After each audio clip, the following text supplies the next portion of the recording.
2024 hurricane season has been a busy one, not only for us, but those who actually make a living driving into the heart of these storms. I had the opportunity to talk to one of the most experienced storm chasers on the planet about our hurricane season. I'm a hurricane chaser. I chase all around the world, whether they're called hurricanes, typhoons, or cyclones, depending on the area.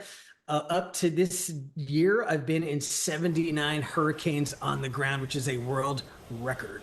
2024 was an impactful year on not only the First Coast, but even across the rest of the Atlantic. What a weird season. It had like no rhythm to it. Started with a bang. Earliest Category 5 hurricane on record, Beryl, that big long tracker wreaking havoc through the Caribbean, Mexico, and Texas. And it was like, wow, we're going to have a big season. Then peak season, it was dead. The Atlantic was like a funeral parlor. And they were like, okay, wow, maybe the season's going to be a bust. And then late in the season, the activity came roaring back. So we are ending as a big season, but it was kind of like with this big hole in the middle. Now, in terms of the United States, 5 landfalling hurricanes, which is not a record, but close. It was a busy year for the United States. 5 impacts, all on the Gulf Coast. And maybe this year we did not get hit by one of those major storms, but the First Coast is still at risk.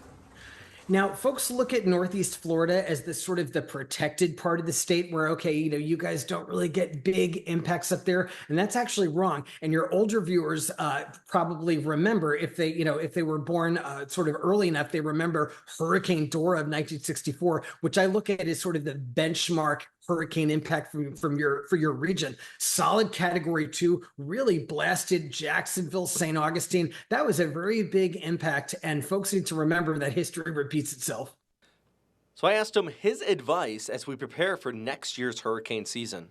So I just built my home in Bay St. Louis, Mississippi, which is ground zero for some of the worst hurricanes in American history. So when I built, I really thought about, okay, what do I need to do to make this house hurricane resistant? And I'll boil it down to 3 things because folks always ask me. Number 1, think about your roof. Have you re-roofed in a while? If you haven't, I would highly recommend a metal standing seam roof because those roofs stay on in any kind of wind. And that's really important because if you lose your roof during a hurricane, it's game over.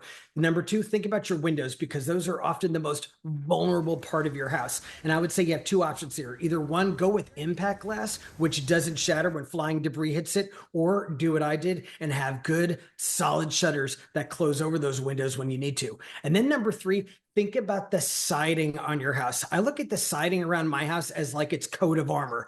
Now, the U.S. Department of Housing and Urban Development, they recommend going with fiber cement siding, which is actually better than wood. It's more impact resistant, it's more resistant to rain, to wind, to flying debris and everything else. And that's what I did. And I went with the industry leader. I went with James Hardy, which is the best of the best when it comes to fiber cement siding. And I love this stuff because it's engineered for climate. Like I said, it resists wind, rain. Termites do not find it appetizing, and it doesn't even burn. It's not flammable. The stuff is like amazing. So those are the 3 things.